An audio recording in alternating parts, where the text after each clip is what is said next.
বাঙালির হেঁচেলে আপনাদেরকে স্বাগত। আজকে আমি একটা নতুন রেসিপি নিয়ে এসেছি, চুনো মাছের টক।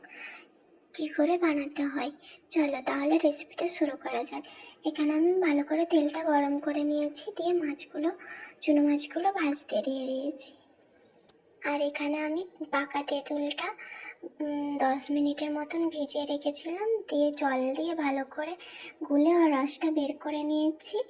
আর এখানে আমি ফোড়নের জন্য একটুখানি হচ্ছে 5 ফোড়ন আর একটা শুকনো লঙ্কা নিয়ে নিয়েছি। আর এখানে আমি দু চামচ মতো সর্ষে বেটে নিয়েছি আর 1 চামচ মতো হলুদ নিয়ে নিলাম, দিয়ে জল দিয়ে এটাকে ভালো করে গুলে রেডি করে রেখে দেবো মশলার জন্য।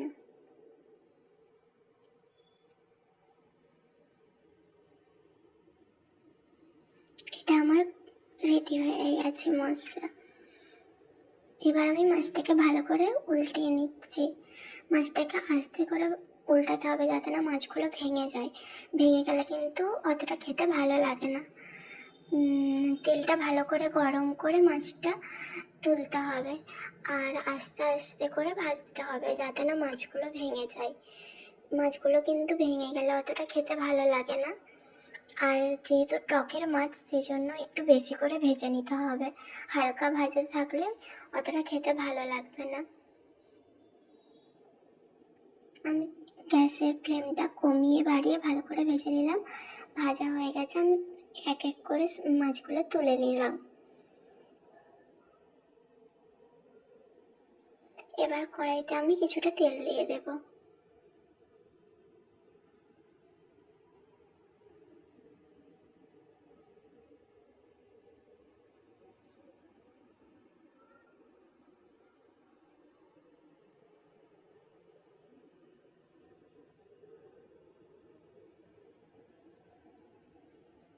এবার তেলটা গরম হয়ে গেছে, আমি এখানে ফোড়নে একটুখানি 5 ফোড়ন আর একটা শুকনো লঙ্কা রেখেছিলাম সেটা দিয়ে দিলাম।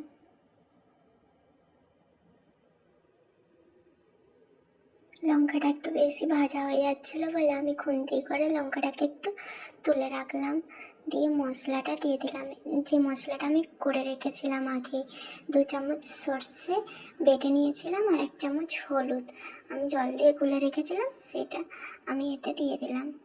দিয়ে মশলাটা ভালো করে কষিয়ে নেব। আর বাটিটাতে যেটা লেগেছিল বাটিটায় যেটা লেগেছিলো সেটা একটু জল দিয়ে সেটাও দিয়ে দিলাম মশলাটাতে। দিয়ে মশলাটা আমি ভালো করে কষে নেব, যতক্ষণ না তেল ছাড়ছে মশলাটা থেকে ততক্ষণ আমি মশলাটাকে ভালো করে কষিয়ে নেব।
মশলাটা কিন্তু আমার ভালোভাবে কষা হয়ে গেছে।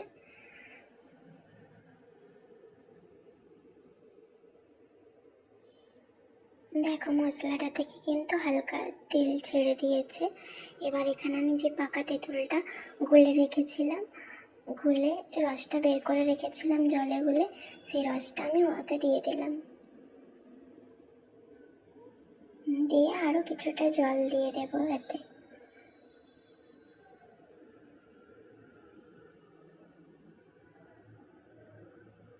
আরও কিছুটা বেশি করে জল দিয়ে দিলাম।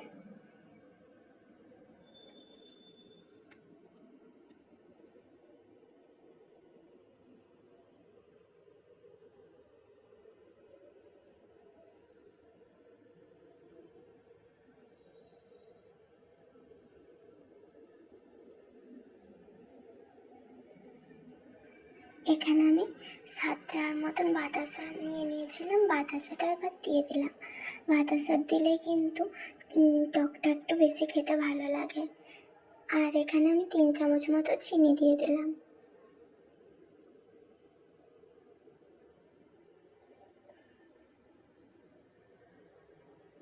বাতাসাটা দিয়েছি বলে চিনিটা কিন্তু কম করে লাগছে, আর বাতাসা দিলে টকটা একটু বেশি খেতে ভালো লাগে।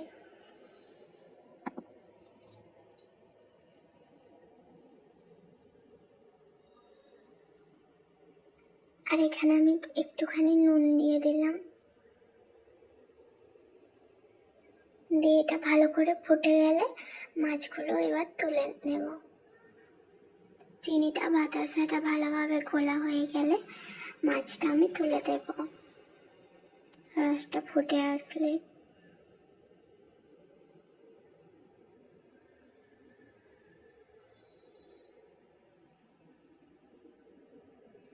এটা এবার আমার ফুটে গেছে, এবার আমি মাছটা এতে তুলে দেব। মাছগুলো কিন্তু দেখো একটুও ভাঙেনি, গোটা গোটাই আছে আর ভালোভাবে ভাজা হয়ে গেছে। সব মাছগুলোই কিন্তু গোটা গোটা আছে। যদি মাছগুলো ভেঙে যায় তাহলে অতটা ভালো লাগে না খেতে। এবার মাছগুলো আমি তুলে দিলাম।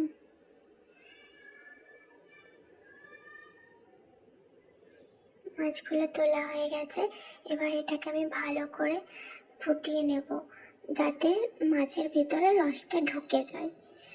অনেকক্ষণ ধরে গ্যাসের ফ্লেমটা কমিয়ে বাড়িয়ে এটাকে ভালো করে ফুটিয়ে নেব যাতে মাছের ভিতরে রসটা ভালোভাবে ঢুকে যায়।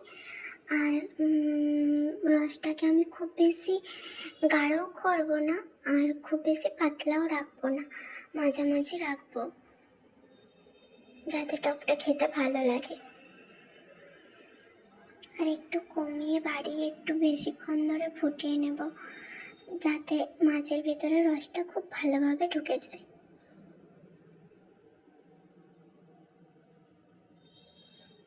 আমি চেখে দেখলাম যে আর একটু নুন লাগতো, সেই জন্য আমি একটুখানি নুনও দিয়ে দিলাম।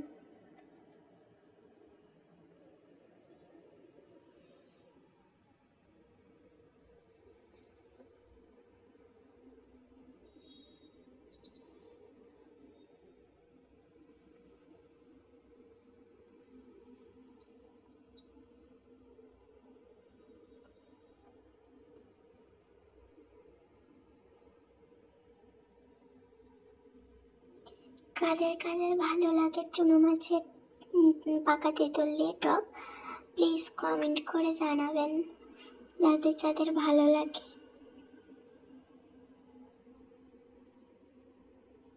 আর এরকম করে বানিয়ে দেখবেন বাড়িতে, কিন্তু ভালোই লাগবে খেতে।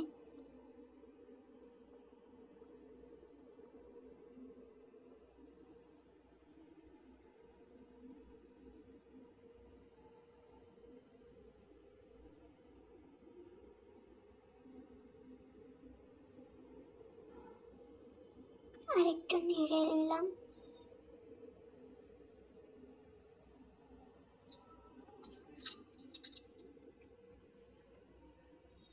দেখো মাছগুলো কিন্তু গোটা গোটাই আছে, মাছগুলো কিন্তু ভাঙেনি,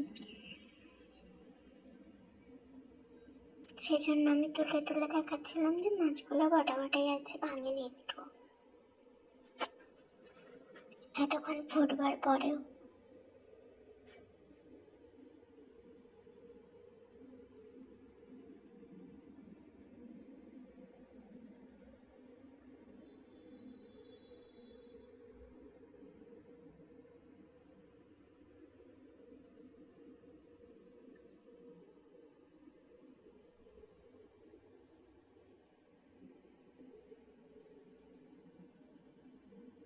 গ্যাসটা এবার আমি কমিয়ে দিলাম।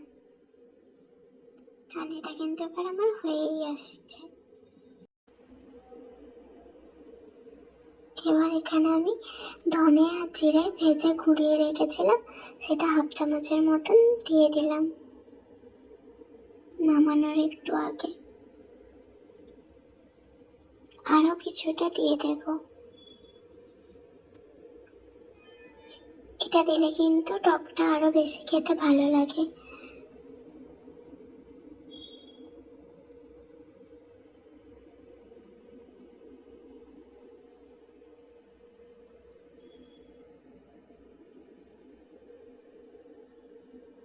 দেওয়ার পর একটু নেড়ে নিলাম, দিয়ে আর একটুখানি ফুটিয়ে নেব। আর একটু রসটা যাতে মরে যায় সেই জন্য একটুখানি ফুটিয়ে নেব মশলাটা দেওয়ার পরেও।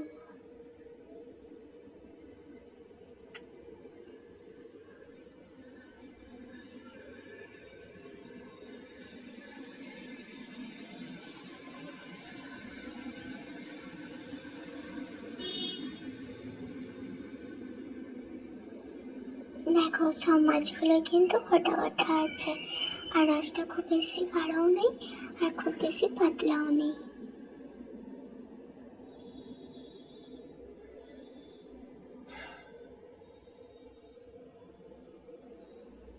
আর একটু ভালো করে ফুটিয়ে নিলাম।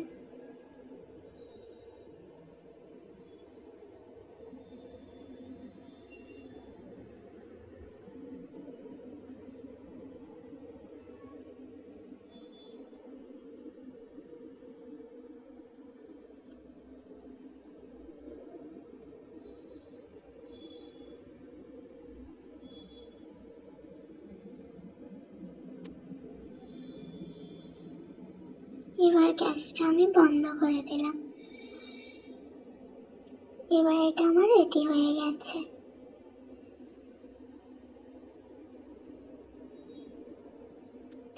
দেখো খুব বেশি কিন্তু রসটা খুব বেশি গাঢ়ও নেই আর খুব বেশি পাতলাও নেই, একেবারে ঠিকঠাক হয়েছে। দেখো মাছটা কিন্তু গোটা গোটাই আছে, আর রসটা খুব বেশি পাতলাও হয়নি আর খুব বেশি গাঢ়ও হয়নি, মাঝামাঝি আছে, একদম ঠিকঠাক হয়েছে।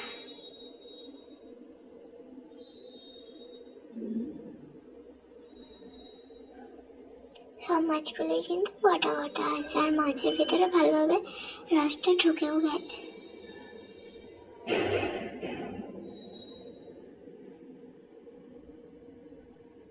এটাকে এবার আমি নামিয়ে নিয়েছি আর উপর থেকে 2টো কাঁচা লঙ্কা দিয়ে দিয়েছি। রেসিপিটা তোমাদের কেমন লাগলো প্লিজ কমেন্ট করে জানাবে। আর পাকা তেঁতুলের চাটনি এরকম চুনো মাছ দিয়ে কে কে খেতে ভালোবাসো সবাই কিন্তু কমেন্ট করে জানাবে। আর রেসিপিটা ভালো লাগলে প্লিজ প্লিজ সবাই চ্যানেলটা সাবস্ক্রাইব করে দেবে আর একটা লাইক করে দেবে।